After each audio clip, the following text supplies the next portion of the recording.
Good evening. I'm Kelda Yoon. CBC Toronto has learned city staff are scrambling for funding to finish off construction of the St. Lawrence Market North building.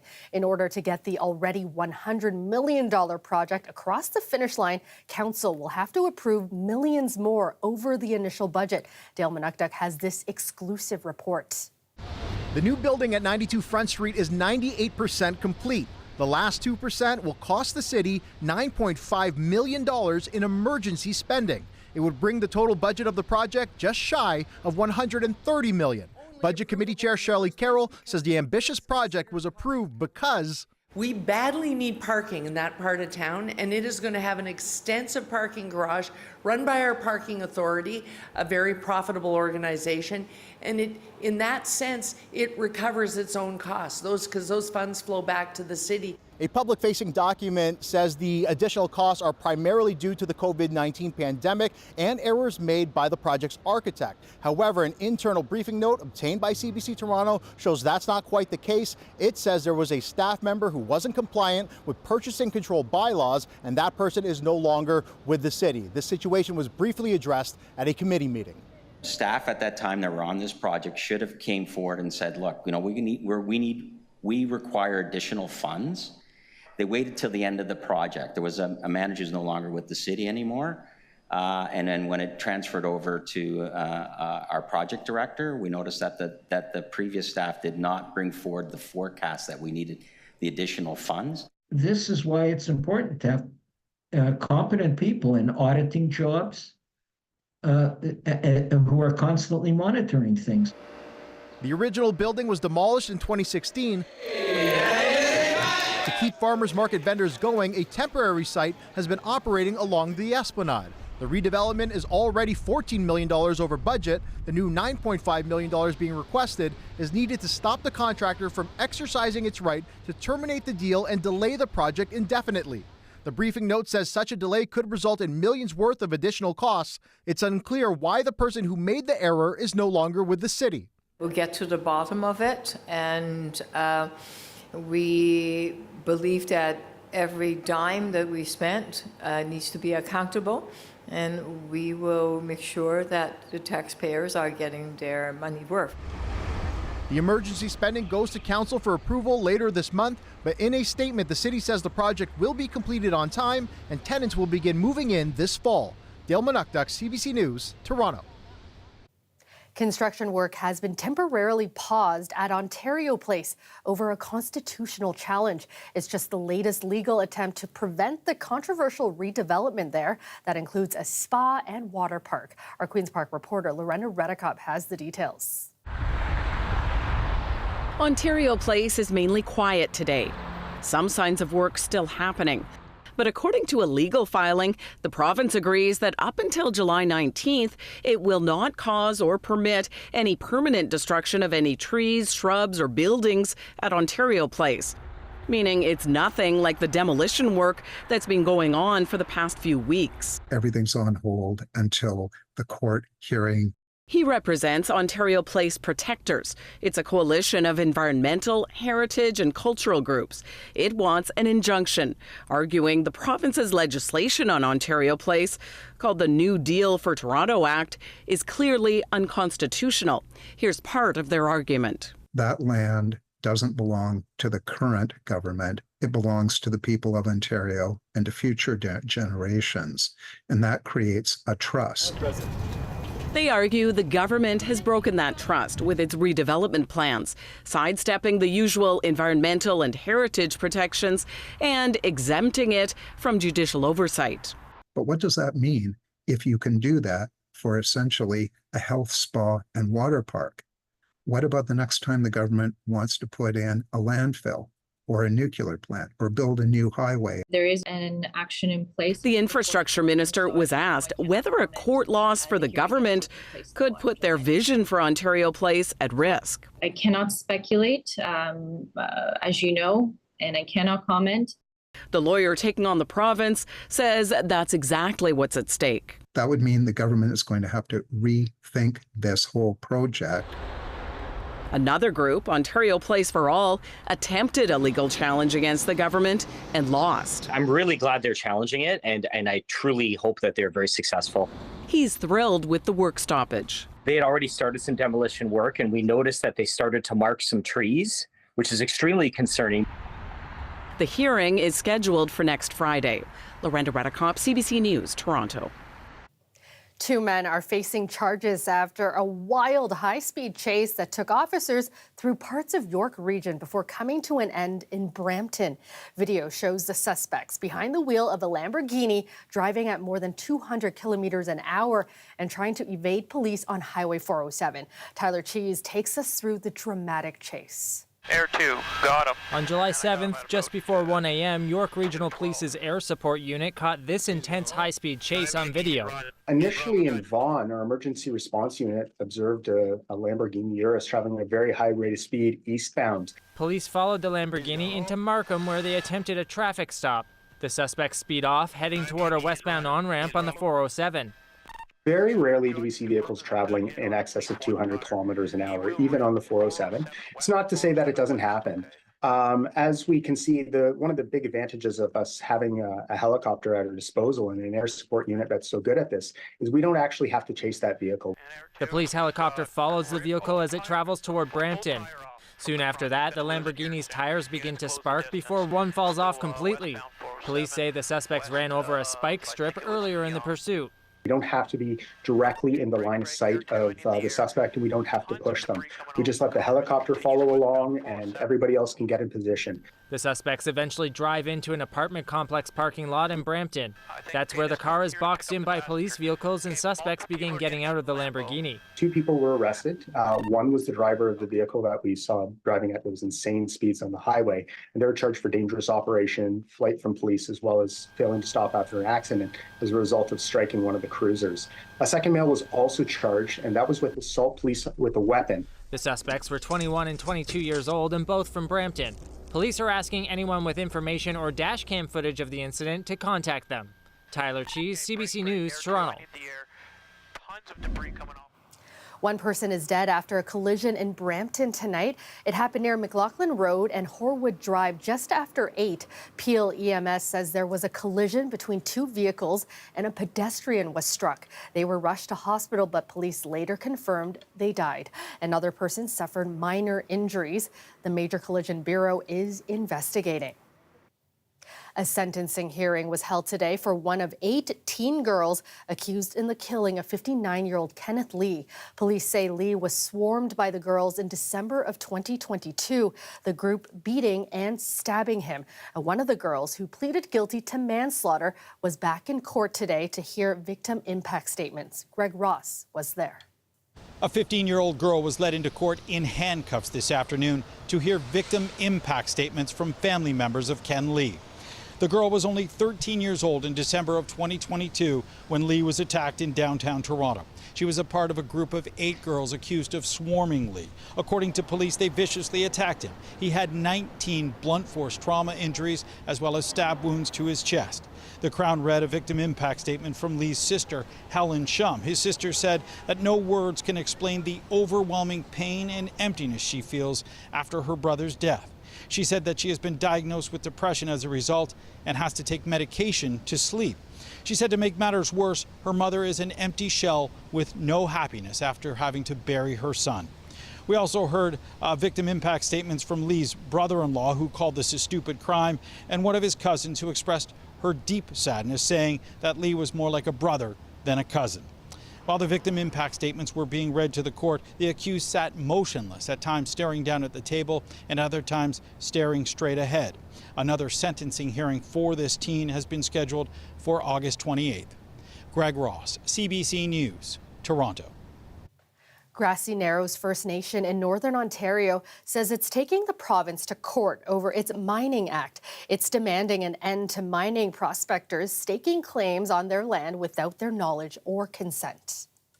Our government, because we are a government, and we've always stated that we need to operate on government-to-government basis, and again, that doesn't happen.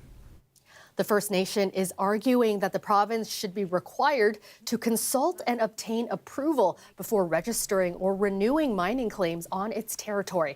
It says the provincial government has breached those duties. Now, last month, Grassy Narrows launched a lawsuit against the federal and provincial governments over mercury contamination in a river system that flows through its territory.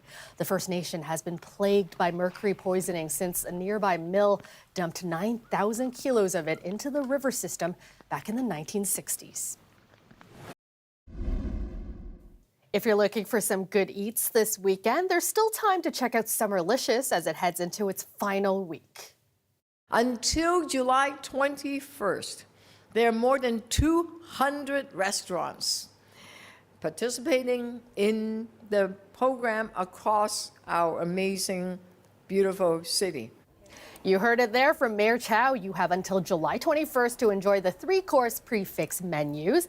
Prices range from $20 to $55 for lunch and from $55 to $75 for dinner. A full list of participating restaurants is available on the city's website.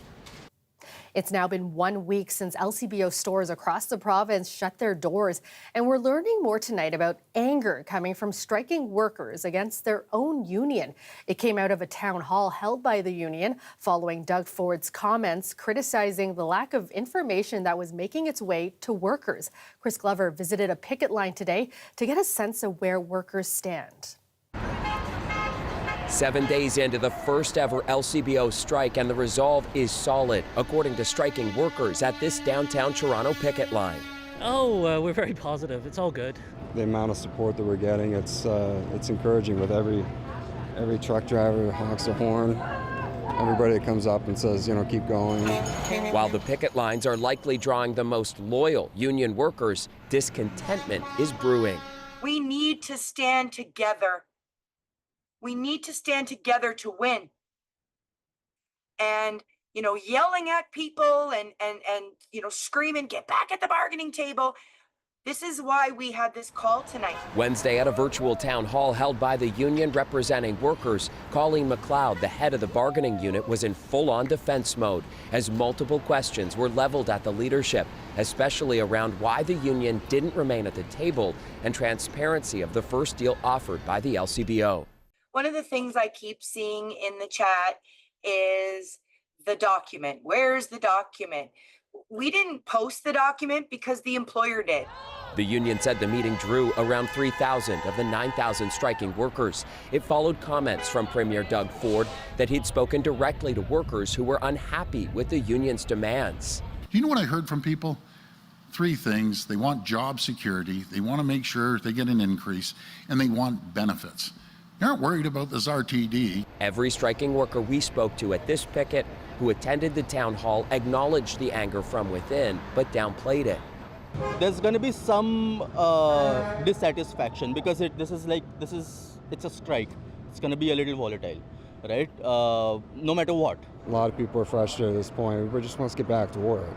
I haven't seen a lot of frustration out here, but Ontario's a big place. There are a lot of lines. There are a lot of people in precarious work like me, and so I can understand their frustration, but hopefully we hold the line. Casual employee Joanna Henderson says the Premier is wrong. She says striking workers are concerned about RTDs or ready-to-drink cocktails being expanded to places like convenience stores.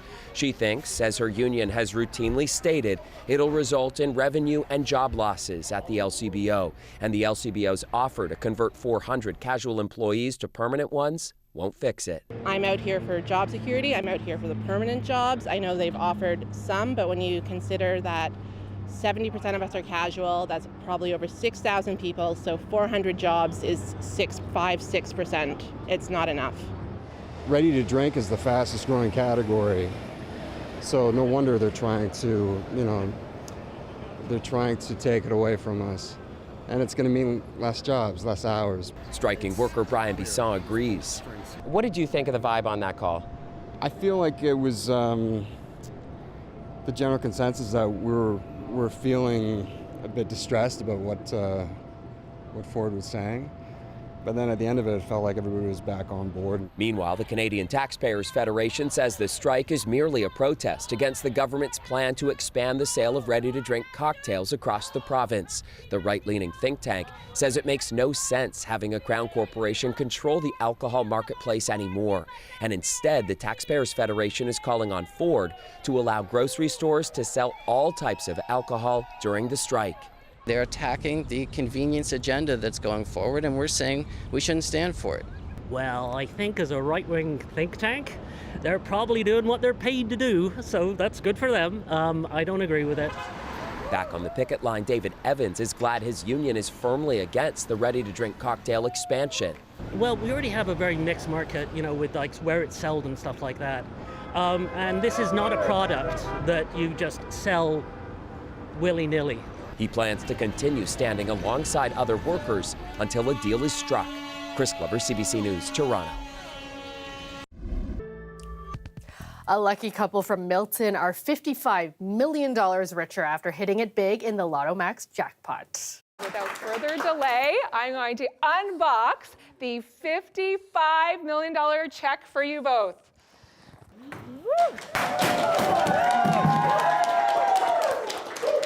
Lorene Shale and Dalton Hawk are celebrating their win by purchasing a home and a new fishing boat.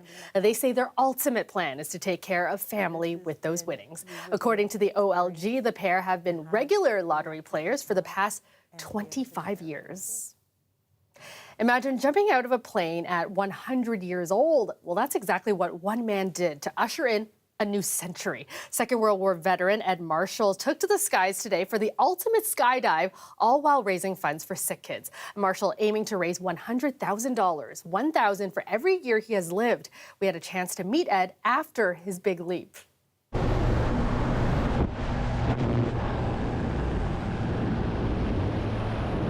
All I said was thank God. Thank God it opened. I did enjoy it. Yeah. It was all very strange. I've never experienced anything like this before. So, but it was okay. I wanted to do it, so I did it. That's it. I was in the Army, Second World War, and I had my military jump. But they were all 600 feet or less. And you sit opposite the door. You're only that far from the door. Knowing you're going to have to go out, and it's really, you feel you're not afraid. So this is my one and only high jump. This has been so many months, years in the making. It's been 80 years since his last jump, when he was a paratrooper in training, and just to see him do this with another veteran paratrooper is so special. It's a surreal moment for sure. He didn't just want to have the thrill of a parachute jump. He wanted to do something good for society. So I think he actually has a great granddaughter just born today. So I think that brings it to maybe 6 great grandchildren, and he just has such a connection with young people. So. Sick Children's Hospital was a natural connection. That was his idea, that he wanted to support sick kids and do something spanning from 100 years down to the little ones. He's raised over $90,000 for sick kids, which is so incredible. And seeing the connection between Ed, obviously as a senior, and just his passion for wanting to give back and support children and the future of child health, I think is so inspiring. It was a bit more enjoyable flight. Just now, enjoying that float than it was. But the float was a bit faster than I was hoping it would be. I thought it would be slower. 100! And huge props to Ed. I mean, what a way to usher in a new century. I love it. Yeah, you want that gentle landing, right? Oh, I was just going to say that was a nice soft landing, not bumpy at all. Very Thank important. Goodness. Yeah. Yep. Well, he's braver definitely than I am, I'll tell you, at any age. All right, well, let's go ahead and show you what's going on here. Okay, heat warnings, you're like, where? I'm not seeing it. Well, we have some in northern Ontario. And then you have to take a closer look because it's a smaller area. So Windsor, Essex, Leamington, Harrow, all included in this heat warning as temperatures are going to be building and humidity going up as well. And we'll be finding the same thing into the GTA, where temperatures are going to be getting kind of warmer and the humidity getting a bit stickier as we move through the weekend. Normal high at this time of year, 27, and a low of 17. So today's high from earlier, 28 degrees, and our low, 18. Pretty close, right? Just looking at some of the highs around the region, Peterborough was actually at 29. We did have some 30s in northern Ontario where they're already into the heat warning in some cases. Sarnia at 28, same thing for St. Catharines, and Hamilton tied with our nation's capital at 27 degrees from this afternoon. So clearer skies that we're dealing with through the overnight hours, just a little bit of that leftover stuff into eastern Ontario, and it moves out as well. The setup then for Saturday, very high UV index. We'll be seeing that with a lot of that sunshine and heat around. Sunscreen, hats, that kind of thing. Just be really careful if you're out longer than you expect to be. And then into Sunday, we'll start to see in southwestern Ontario some cloud cover moving in. That reaches the Golden Horseshoe by the afternoon hours. There will be a few scattered showers and maybe that line developing a little bit stronger into cottage country. So that's the second half of the day. Sunday it'd be reaching you, and then later on into the evening hours heading into eastern Ontario. So something to be mindful of as we go through the weekend. Saturday's probably your better bet in terms of trying to stay dry with your plans, but it's not that widespread on Sunday anyway. Your overnight temperatures then for tonight, still a little bit milder, actually into eastern Ontario, a little more humidity there, keeping those temperatures up. Otherwise, it's comfortable. 29 for Saturday. Sunday, 29 to 30, feeling like we're in the mid-30s with those humidex values. And then we are going to have a cold front, that frontal boundary coming through at the beginning of next week, and that's when we'll see some sharper showers or thunderstorms, with the risk of some of those being on the stronger side. So more to come on that. Enjoy the weekend in the meantime. Yeah, enjoy the weekend. Thanks so much, Colette. You're welcome. And that is our show for you tonight. Thank you so much for watching.